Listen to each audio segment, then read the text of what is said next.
반갑습니다 형님들, 안녕하세요. 오늘도 제 숲TV 생방송 와주셔서 감사드리고, 생방송 보신 형님들은 추천과 즐겨찾기, 이따 유튜브로 보시게 된 분들도 구독과 좋아요 한 번씩 눌러주시면 감사하겠습니다. 참 요즘에 언더독의 업데이트이 너무 많은 상황인데 참 풀어나가기가 쉽지 않습니다. 오늘은 또 이렇게 일정상으로 빡센 팀들도 여럿 있어가지고 그런 것들도 같이 한번 섞어봤습니다. 자, 첫 경기는 샬럿 대 미러키인데 샬럿에 지금 문제가 좀 생겼습니다. 크니플이 없어요. 그 한 경기에서 5개 이상의 3점을 가장 많이 꽂아 넣은 선수입니다. 그리고 3점 슛을 메이드 시킨 것도 아마 최상단에 있을 거거든요. 정말 3점 측면에서는 팀에 큰 힘이 되고 있는 선수인데, 여기다 칼크브레도나 플럼리까지 없어가지고 디아바테가 지금 선발 센터로 나오고 있는데요. 이러면은 샬럿은 이 인사이드의 강점이 다소간에 좀 지워지는 셈입니다.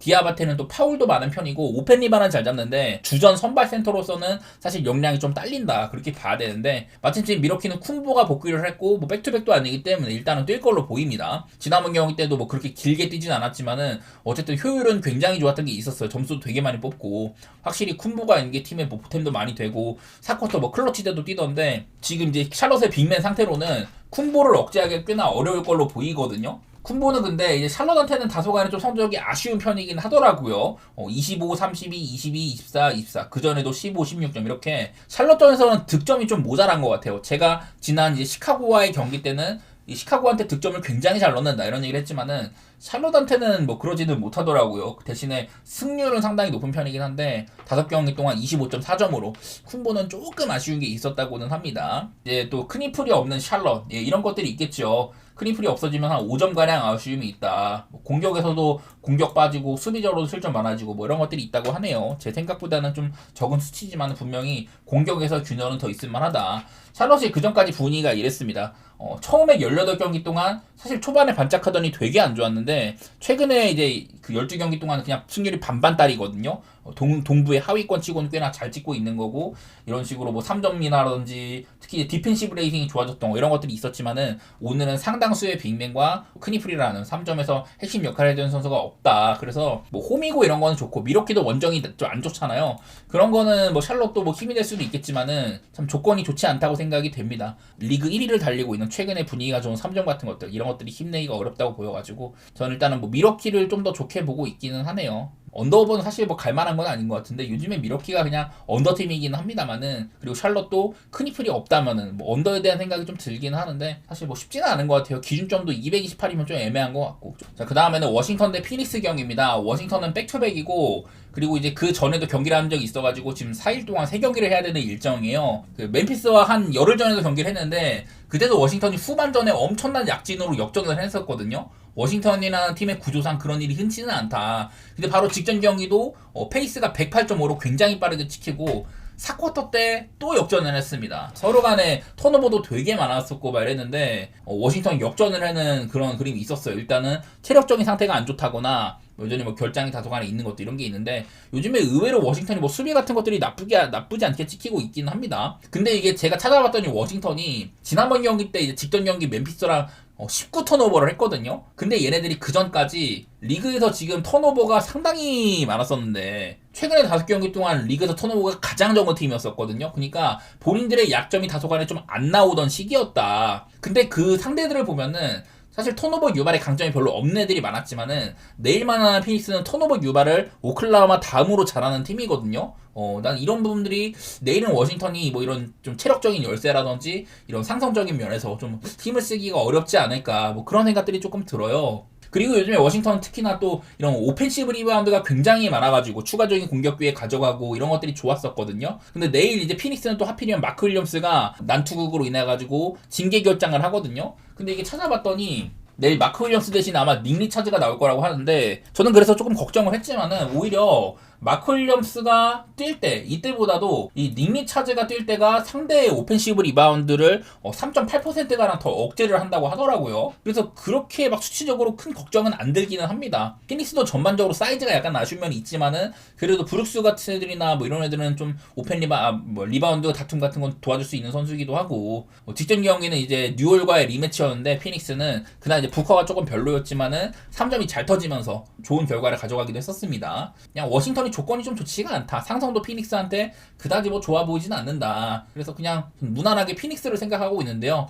과연 이 새끼들이 10.5라는 거를 해줄 수 있으려나 그런 게 제일 좀 고민거리긴 하네요. 제 생각보다도 마크 윌리엄스의 빈자리는 좀 클만한데 일단은 지표로는 리차즈나 뭐 이고다로 이런 애들이 나와도 오펜리바를 그다지 많이 뺏기지는 않는다더라. 오히려 수치는 좋다더라. 그런 것들 조금 더뭐 믿어보도록 할게요. 그 다음은 토론토 대 올랜도 경기입니다. 자, 일단 여기는 맞대결상으로는 제 눈에 들어오는 건 좀 언더세가 많다는 거였거든요. 227점이 난 거 되게 좀 타이트하게 이루어졌던 경기. 이런 거는 사실 비등비등하게 많이 주고받았다고 봐야 되고 그전에는 되게 언더세가 많았습니다. 물론 올 시즌에 전반적인 리그의 템포가 좀 빨라지긴 했지만은 그 와중에서도 토론토는 특히 최근에 언더세가 많이 심했었고요. 어제 경기 골스랑은 전반전에도 점수가 많이 나고 그리고 제 기대보다는 전반전에 비해 후반전은 점수가 좀 안 나왔었고요. 그리고 올랜도도 요즘에 은근히 좀 언더세가 있습니다. 덴버라든지 이런 팀들이랑 유타 같은 팀들 이런 팀들이랑 막 맹렬하게 주고받는데 그전에 뭐 샬럿, 포틀랜드, 골스 뭐 이런 팀들이랑 언더도 꽤나 있었어요. 그래서 시즌 초반만큼 올랜도도 지금은 딱히 뭐 페이스가 빠르다 뭐 이런 것들 논할 건 아닌 것 같은데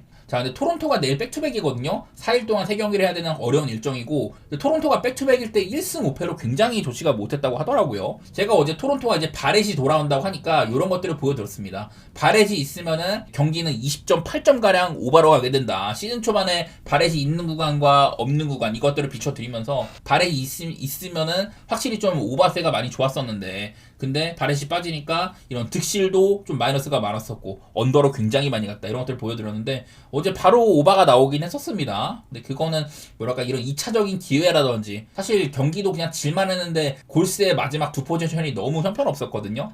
그런 것들도 기억이 나가지고 저는 뭐 오늘 경기도 페이스 자체는 101.43으로 골스랑 꽤나 빨리 지키고 야투 시도도 110회로 상당히 많았었는데 이게 올랜도도 요즘에 이 블랙이 굉장히 잘하잖아요. 근데 이게 블랙이 당장 지난번 경기 38점뿐만 아니라 그 전 경기 때도 한 23득점인가 가량 하고 요즘에 주전으로 올라가지고 활약이 괜찮습니다. 그리고 이 친구는 투웨이 플레이어이기도 해요. 수비도 상당히 잘한다. 그래서 뭐 그 경기는 또 근데 턴오버가 6개밖에 없었다든지 이런 뭐 특수성도 있는 것 같아가지고 저는 두 팀이 붙으면은 언더에 대한 기대치가 좀 있습니다만은 기준점이 너무 낮은 것 같아요. 223.5는 이게 올 시즌 이런 흐름에서는 좀 얼토당토하지 않다. 그런 게 좀 걱정이고 그냥 토론토가 홈으로 가고 올랜도는 원정으로 간다. 그런 게 아쉬울 수는 있지만은 올랜도가 요즘 보면은 원정에서의 이런 지표 같은 것들도 그렇게 막 대단히 나쁘진 않더라고요. 토론토의 일정이 어려웠던 와중 좀 못했다는 것도 이런 것도 살려가지고 올랜도를 한 번 더 보도록 하겠습니다. 자, 그 다음에는 브루클린 대 골스 경기입니다. 브루클린은 지난번 경기에 캠 토마스가 복귀를 해가지고 캠 토마스 30점 넣었습니다. 그냥 미네소타와 벤치 포인트 차이가 엄청나게 많이 났었어요. 그 중심에는 캠 토마스가 있었다. 제가 그래서 토마스가 있으면 브루클린의 이런 언더세가 조금 흔들릴 거라고 했는데 점수도 230점이 나면서 브루클린 혼자 123득점을 했습니다.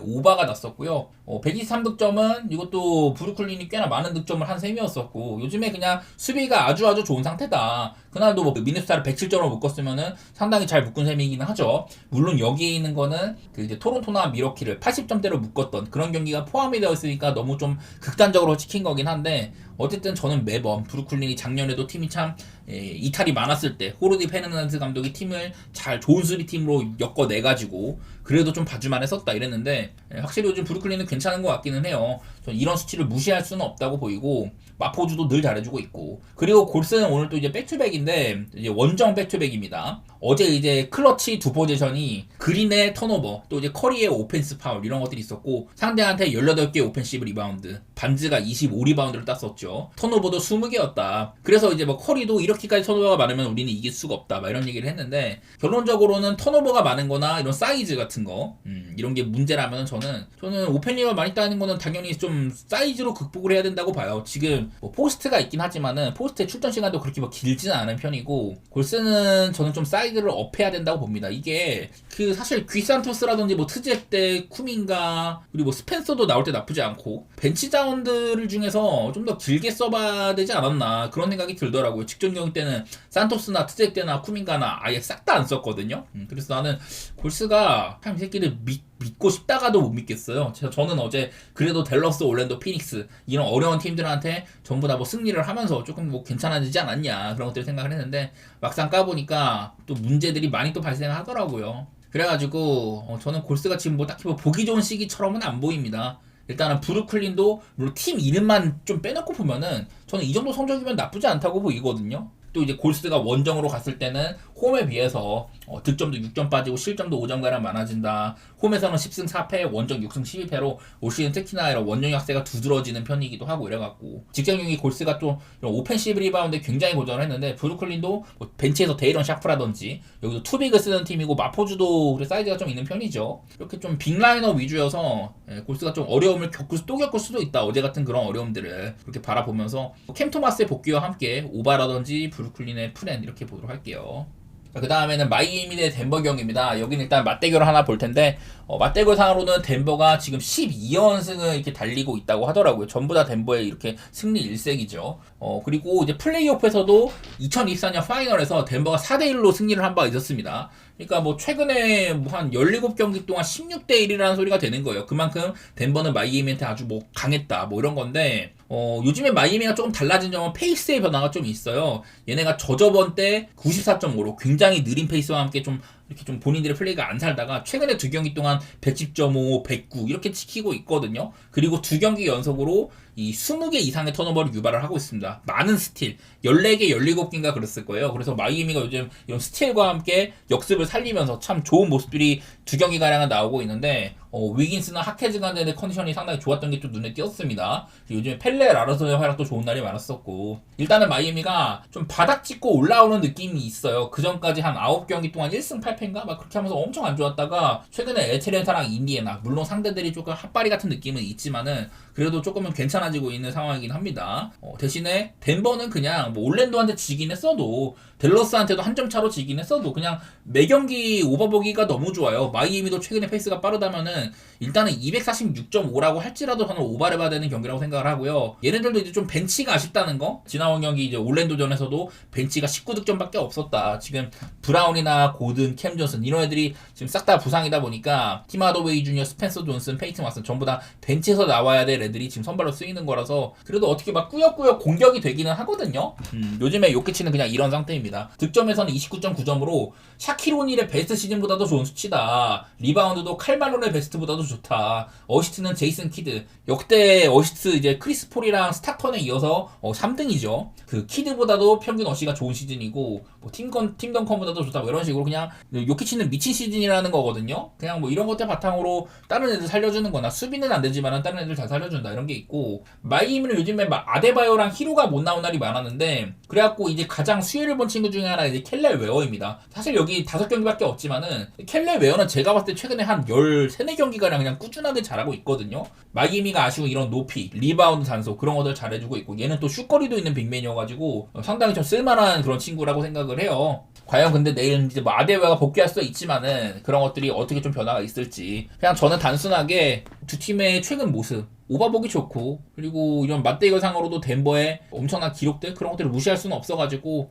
저는 뭐 덴버를 좋게 보도록 할게요. 덴버가 아쉬운 게 지난번에 이제 올랜도나 댈러스 같은 애들한테 한 점 차로 이렇게 졌던 것들 역전당한 것도 좀 있었고 그런 게 아쉬운데 그래도 뭐 오바나 덴버 사이드로 보는 거는 지표로는 괜찮다고 생각을 합니다. 둘 다 지금 수비가 굉장히 안 좋게 지켜가지고 자, 그 다음에는 오클라호마 대 애틀랜타 경기입니다. 이게 오클라호마가 오늘 이제 또 백투백이거든요. 어제는 무참히 필라델피아를 학살을 했습니다. 전반전까지는 약간 비등비등하고 필라델피아도 플레이가 살았었는데 후반전에 그냥 아예 뭐 격차를 찢어놔 버렸죠. 턴오버를 23개나 유발을 하면서 근데 이제 오클라호마 백투백일 때 좀 아쉬움이 있는 게 얘네들이 올 시즌 5패가 있었잖아요. 샌안토니오한테만 뭐 3번 당한 거는 맞지만은 올 시즌 오클라호마가 당한 패배들을 한번 쭉 보겠습니다. 첫 번째 패배 포틀랜드와의 경기 이거 백투백이었었습니다. 샌안토니오전 패배 이거는 그 컵대회 준결승이었었고 그 다음에 미네소타한테 패배 이것도 클리퍼스를 개발한 다음날 백투백으로 패배를 한 거죠. 멤피스한테 이기고 다음날 샌안토니오한테 백투백 패배 이런 식으로 오클라호마의 시즌 5패 중에 3패가 백투백이고 최근에 이제 한 6경기 동안 4패를 한 셈입니다. 오클라호마의 올 시즌 가장 좀 저점이라고 할 수 있는 시즌인 것 같은데 그래도 당장 어제 또 이제 뭐 클리퍼스전이나 이럴 때 멤피스전 같은 때는 그냥 본인들 다음 면모를 또 보여줬었거든요. 홈이기도 하고 홈에서는 딱 이제 직전 샌안토니오전 1패밖에 없었습니다. 그럼 또 긍정적이긴 한데 마침 트레이 형이 내일 나올지 안 나올지 모르고 제일런 존슨까지 지금 부상으로 못 나온다고 하더라고요. 이것도 지표상으로 지금 애틀랜타 좋지가 못하다. 애틀랜타는 트레이 형이 복귀한 이후에 0승 5패고 매 경기마다 126점 이상 실점을 하고 있다. 평균으로 따지면 131.6실점을 하고 있는 셈이에요. 리그 꼴찌고 야투 방어 전혀 되지가 않는다. 오클라호마는 여기에 있는 기록 자체는 별로지만은 시즌 야투율은 굉장히 좋은 편에 속합니다. 그래서 저는 이게 애틀랜타의 플레이 특성상 뭔가 이제 오클라호마를 괴롭히기에는 딱히 알맞은 팀은 아닌 것 같다. 3점이 뒤지게 잘 터진다든지 로테이션 수비가 잘 된다든지 뭐 이런 것들이 필요한데 그런 것들을 갖추지 못한 팀이라고 생각을 해요. 트레이 형이 있으면 확실한 공략 대상이 있는 편이기도 하고 오클도 백투백이지만은 애틀랜타도 일정이 뭐 순탄치만은 않습니다. 이게 오클라호마가 시즌 그냥 최저점이라는 거 요즘이 그게 제일 아쉬운데 그래도 중간중간 필라델피아나 멤피스 이런 팀 상대로는 결을 보여줬다. 그런 것을 생각을 해가지고 오클 쪽이나 뭐 오바 이게 오클이 상대를 완전 바보 만들어가지고 그냥 상대의 점수를 되게 묻고 본인들이 그냥 적당히 한 120점가량 챙기는 이런 경기들이 나오면 약간 오바가 힘들 수도 있는데 그래도 애틀랜타랑은 오바를 모색해보도록 하겠습니다. 애틀랜타도 지금 페이스가 가장 빠른 팀이니만큼 오클라호마랑 본인들이 좀 화력이 터져가지고 비비기를 바라야지 천천히 해가지고 오클라호마의 공격을 수비로 막겠다? 이런 생각은 애틀랜타의 승리 전략이랑은 어울리지 않는다고 생각을 합니다. 자, 그 다음에 샌안토니오 대 클리블랜드 경기가 있습니다. 여기는 근데 맞대결은 사실 뭐 중요하진 않지만 여태까지는 클리블랜드가 샌안토니오를 잘 이겼다고 하더라고요. 맞대결 상으로 9대1이고 6연승을 달리고 있다. 올 시즌 첫 번째 맞대결 때도 클리블랜드가 이긴 적이 있었습니다. 12월 5일이면은 이때도 클리블랜드가 되게 오락가락 할 때인데 그래도 이겼었다고 하네요. 근데 이게 워낙에 샌안토니오가 지금 지난 몇 년이랑은 다르게 확실히 잘하고 있는 시즌이니까 그리고 클리블랜드도 기대치와는 다르게 너무 못하고 있으니까 이런 것들 때문에 좀 보기에는 별로예요. 근데 샌안토니오 하필이면 직전 경기 유타전에서 3점이 44개 중에 10개밖에 안 들어갔고 그날 웬벤야마가 32점 선발로 복귀를 했습니다. 켈빈 존슨도 벤치에서 27점이나 넣어줬는데 다른 애들이 3점을 너무 날려먹었다. 그래갖고 이게 원정온 유타한테까지 져버리는 참 아이러니한 그런 게임이 좀 있었어요. 그래서 좀 좋은 흐름이 일단은 끊긴 것 같다. 그 전에 되게 잘하고 있었는데 그런 게 좀 아쉬운 것 같고요. 그리고 제가 클리블랜드도 직전 휴스턴전에서 요즘 클리블랜드가 샘 메릴의 복귀와 함께 이런 스페이싱이 살아난 거 하며 모블리의 복귀로 투빅이 가동이 된다. 수비도 조금 좋아질 거다. 벤치가 두터워졌다. 칭찬을 많이 했는데 전혀 그런 강점이 안 나왔습니다. 휴스턴의 페이스에 휘말려가지고 클리블은 좀 빠른 팀인데 페이스가 97이 찍혔고요. 야투도 되게 안 좋았죠. 자유투도 7개밖에 못 들었다. 바로 이런 상승세가 접혔던 그런 경기가 있었는데 갈라드나 미첼 사이즈가 안 좋은 친구들이 뭐 아멘 탐슨 비롯해가지고 오콕이라든지 타리 이슨 이런 애들의 수비에 그냥 뭐 많이 좀 막혔고 인사이드도 뭐 아담스가 있었기 때문에 클리블랜드가 좀 아쉬웠었는데 샌안토니오는 이 웬벤야마나 코넥 같은 애들을 활용해가지고 최대한 상대를 인사이드로 좀 오게끔 만드는 그런 팀이거든요. 근데 요즘에 클볼도 뭔가 3점의 시도를 좀 줄인 편이기는 해요. 제가 클볼이 3점 시도가 낮을수록 승률이 좋다 이런 얘기를 했지만은 요즘에는 그런 것들도 잘 안 통하긴 합니다. 어쨌든 간에 이게 클리블랜드가 저는 경기력이 조금 좋아졌다고 생각을 하지만은 직전 휴스턴전에서는 또 아주 뭐 저점을 봤다는 것들 이런 거 보면은 딱히 뭐 믿을만한 팀 같지는 않은데 그래도 지난번 경기보다는 약간 좀 빠르게 진행이 될 거다. 어쨌든 휴스턴은 리그에서도 손꼽히게 느린 팀이고 이 클리블랜드는 꽤 빠른 팀인데다가 샌안토니오도 최근에는 페이스가 좀 빠르게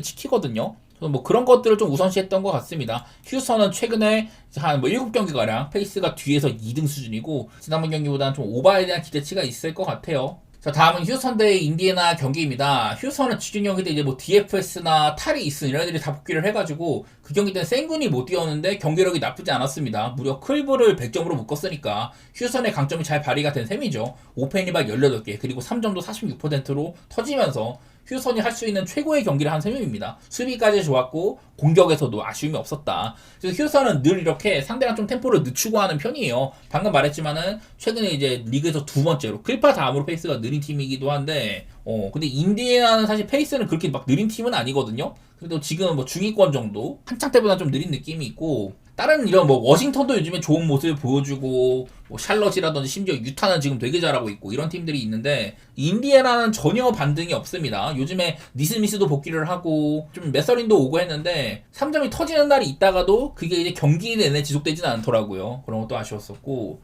지난번 경기 때 시아캄이나 메서린이 그 나름대로 득점을 하기는 했는데 턴오버가 26개나 발생을 했습니다. 그래갖고 마이애미한테 그냥 무참히 또 학살을 당했었고요. 글쎄 휴스턴이 지금 저는 좀 약간 과도기라고 생각을 하긴 합니다. 생군이 없었는데도 잘했다. 저는 사실 생군이 없을 때 이런 넬레이팅이 오히려 플러스가 되는 부분이 있다. 이런 것도 얘기를 하긴 했는데 E3나 DFS 같이 이런 빅 윙자원들, 기동성 있고 외곽 쏠 줄 알고 수비까지 좋은 이런 친구들이 참 두텁게 있다면은 저는 휴스턴의 수비는 앞으로 더 좋아질 거라고 보이거든요. 안 그래도 지금도 좋은데 더 좋아질 거다. 마침 인디애나는 이렇게 공격 카테고리가 여전히 발전이 없습니다. 수비적으로도 여전히 좋지가 않아가지고 저는 개인적으로 이게 222.5여가지고 굉장히 낮은 기준점이잖아요. 나는 이 경기가 오히려 휴스턴이 마인을 할 수도 있다고 생각을 해. 그만큼 인디애나가 저는 별로라고 생각을 합니다. 슬슬 몇몇 애들이 좀 돌아오고 있긴 하지만 내일에 만약에 허프까지 빠진다? 이러면 좋은 인사이드 수비를 가진 블락 능력이 좋은 허프가 빠지는 것도 꽤나 타격일 거고 매번 말하는 맥코넬의 결장 역시 이런 미드레인지나 뭐 드라이브인에서 발생하는 그런 찬스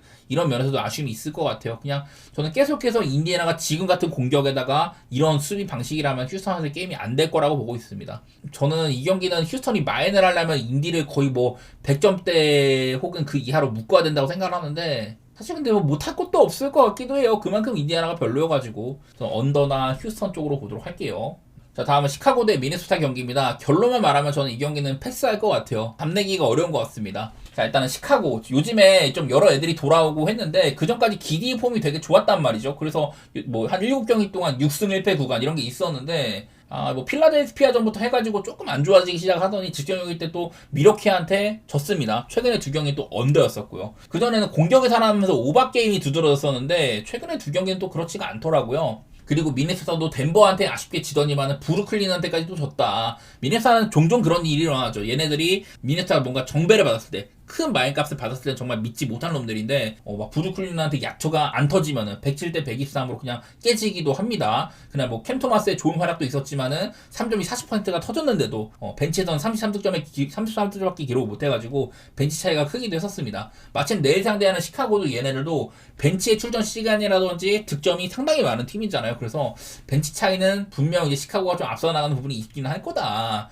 버리고 싶어요 그냥. 사실 5.5 정도면은 미네소타가 그래도 좀 더 강팀은 맞는 것 같고 그런 건 있는데 뭔가 좀 마음이 안 쓰이네. 이게 가장 좀 짜증나는 게 뭐냐면은 시카고는 강강약약, 미네소타는 강약약강이거든요. 이런 거 보면은 시카고는 5할 이상 승률 팀한테 8승 7패다. 대신에 뭐 약팀한테는 오히려 7승 9패로 승률이 더 안 나왔다든지 반대로 미네소타는 5할이 안 되는 팀한테는 15승 3패로 굉장히 강한데 직전이 브루클린한테 이게 깨졌습니다. 좀 강팀들한테는 5승 9패로 약했다는 것들. 뭐 이런 것들이 많이 있어가지고 저는 좀 보기에 애매한 경기라고 생각을 했네요. 시카고는 현재로서는 뭐 5할이 안 되는 팀이니까 여기에 해당되긴 하는데 반대로 얘네는 시카고는 강팀을 잘 잡는 축에 속하는 놈들이어서 이런 점들이 조금 불투명하다고 봤습니다.